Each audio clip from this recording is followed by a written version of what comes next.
전기설비 안전관리.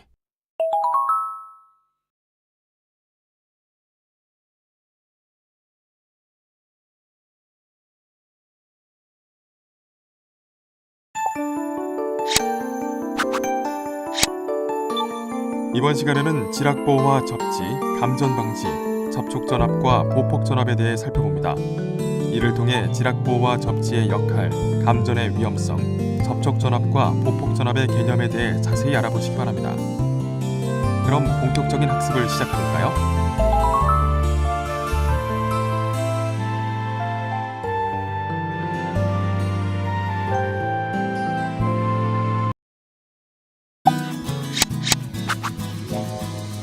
지락보호와 접지. 지락은 전기기기나 송배전 계통의 절연이 파괴되어 전류가 대지를 통하여 흐르는 경우의 사고를 지칭하며, 통상 대지의 저항치가 작아 큰 전류가 흐르게 됩니다. 하지만 대지와 불완전하게 연결된 경우 큰 전류가 흐르지 않게 되고, 이런 경우를 보통 누전이라고 합니다. 지락보호에는 계통의 접지 방식에 따라 보호 접지 방식, 과전류 차단 방식, 누전 경보 방식, 절연 변압기 방식, 누전 차단 방식 등이 있고, 일반적으로 누전 차단 방식이 유효하며, 절연 변압기는 기기와 전원 측을 절연시킴으로써 이상현상으로부터 기기를 보호합니다. 지락 보호에는 계통의 접지 방식에 따라 보호 접지 방식, 과전류 차단 방식, 누전 경보 방식, 절연 변압기 방식, 누전 차단 방식 등이 있는데, 일반적으로 누전 차단 방식이 유효합니다. 절연 변압기는 기기와 전원 측을 절연시킴으로써 이상현상으로부터 기기를 보호합니다.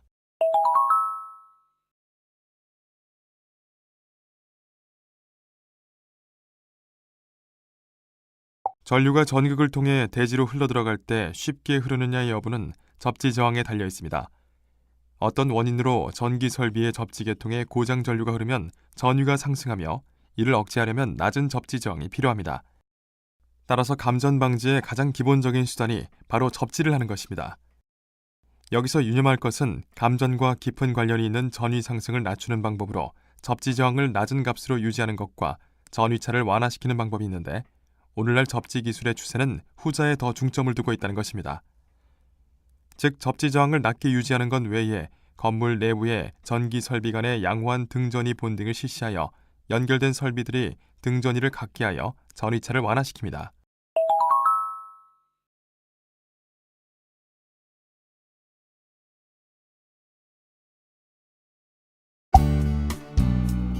돌발 퀴즈. 문제를 읽고 정답을 선택한 다음 정답 확인 버튼을 클릭해보세요.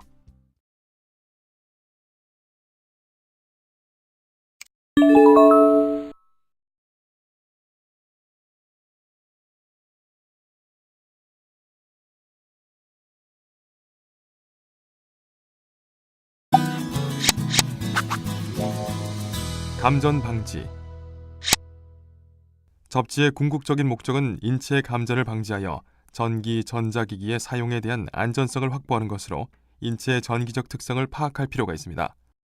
보통 인체의 전기 저항은 피부 저항이 약 2500옴, 내부 조직 저항이 약 300옴, 발과 신발 사이의 저항을 약 1500옴, 신발과 대지 사이를 약 700옴으로 보아 전체 저항을 약 5000옴으로 보고 있지만, 이것은 피부가 젖은 정도, 인가전압 등에 의해 크게 변화하며 인가전압이 커짐에 따라 약 500옴 이하까지 감소합니다.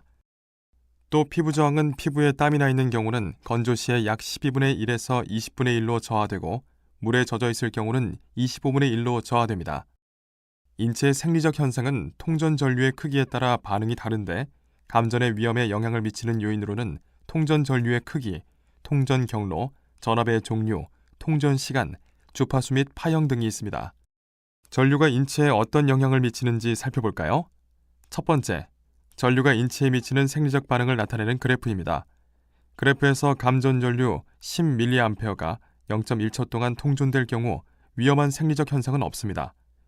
1A가 전류가 0.1초 동안 흐르게 되면 심장마비의 확률이 50% 정도이고, 만약 10A의 전류가 0.1초 동안 흐르면 심장마비로 사망할 가능성은 매우 높아집니다. 영역별로 감전 전류가 인체에 미치는 생리적 반응을 살펴보면, 영역 1에서는 통상 반응이 없고, 영역 2에서는 통상 위험한 생리적 영향이 없습니다. 영역 3에서는 통상 심실세동의 위험은 없고 영역 4에서 심실세동의 가능성이 약 50% 정도이고 영역 5에서는 심실세동의 위험이 50% 이상입니다.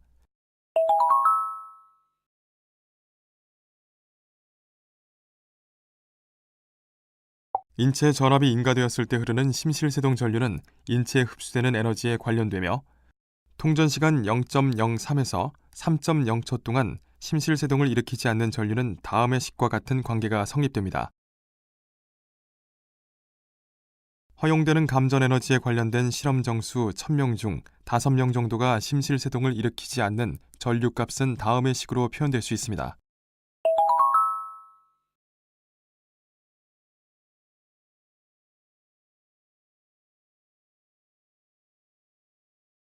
페리스와 킹 등은 양을 대상으로 전류 경로에 의한 심실세동 전류의 변화에 대해 실험하여 다음과 같은 결과를 얻었습니다. 양의 수 10마리를 대상으로 심실세동을 일으키는 최소 전류의 평균값은 좌측 앞발부터 우측 흉부에서 가장 낮게 나타났으며 우측 앞발부터 좌측 앞발이 가장 높게 나타났습니다. 또 프라이베르크 등은 인체에 흐르는 전류 중에 몇 %가 심장에 흐르는가를 측정해 다음과 같은 결과를 얻었는데 표를 보면 심장에 대한 전류의 분류 비율은 동물의 경우 머리에서 뒷발, 앞발에서 뒷발의 경로가 크고 뒷발에서 뒷발의 경로는 상대적으로 적습니다. 사람의 경우에는 손에서 발의 경로가 크며 발에서 발 경로에는 적게 나타났습니다. 그러나 발 사이의 통전은 심장에 대한 위험도는 낮지만 전류의 크기에 따라서는 괴사가 발생하여 발을 절단해야 하는 경우도 발생하기 때문에 이에 대한 안전도 고려할 필요가 있습니다.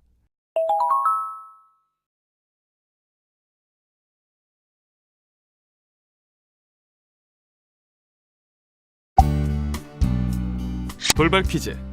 문제를 읽고 정답을 선택한 다음 정답 확인 버튼을 클릭해 보세요.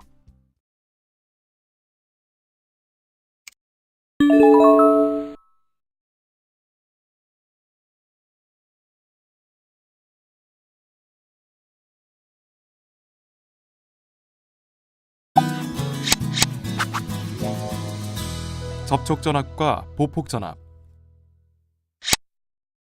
대지와 접촉하고 있는 인체에 인가될 수 있는 전압에는 보통 접촉 전압과 보폭 전압의 두 가지 종류가 있습니다.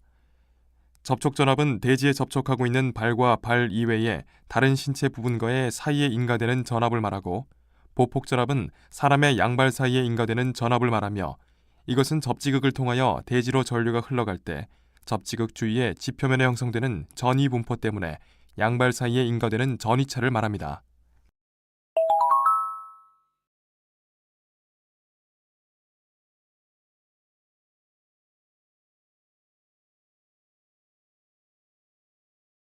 사람이 접지를 한 시설물 또는 구조물에 접촉하였을 때 접촉한 구조물의 전위와 사람이 서 있는 지점의 대지 표면의 전위 사이에 전위차를 접촉 전압이라고 하며 이 전위차가 높게 되면 감존 사고를 일으키게 됩니다. 지락이 생긴 경우의 접촉 전압은 사람이 접촉하는 상태에 따라서 인체 저항이 변화하고 통전 전류도 변하므로 접촉 상태에 따라 접촉 전압을 제한할 필요가 있습니다. 다음은 인체의 접촉 상태에 따른 허용 접촉 전압을 나타낸 표입니다.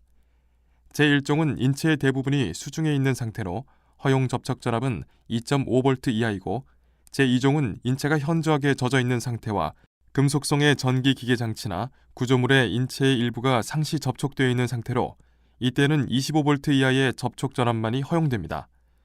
제1, 2종 이외의 경우로서 통상의 인체 상태가 있어서 접촉 전압이 가해지면 위험성이 높은 상태인 경우 허용 접촉 전압은 50V 이하이고 제1, 2종 이외의 경우로서 통상 인체 상태에 있어서 접촉 전압이 가해지더라도 위험성이 낮은 상태이거나 접촉 전압이 가해질 우려가 없는 경우에는 허용 접촉 전압에는 제한이 없습니다.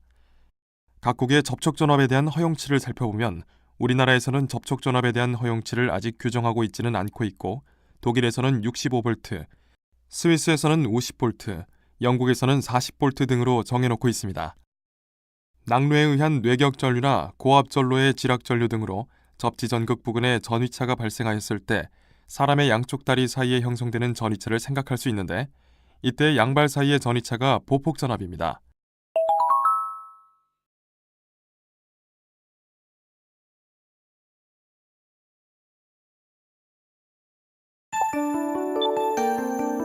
여러분만의 안전수칙을 만들어 보세요.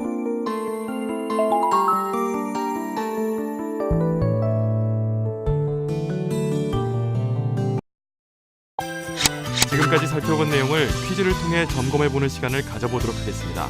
문제는 총 3문항이 제시됩니다. 제시된 문제를 읽고 정답을 선택한 후 정답 확인 버튼을 클릭하세요.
살펴본 내용 중 중요한 내용을 다시 한번 정리해 보세요.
이것으로 전기설비 안전관리에 대한 학습을 마치겠습니다.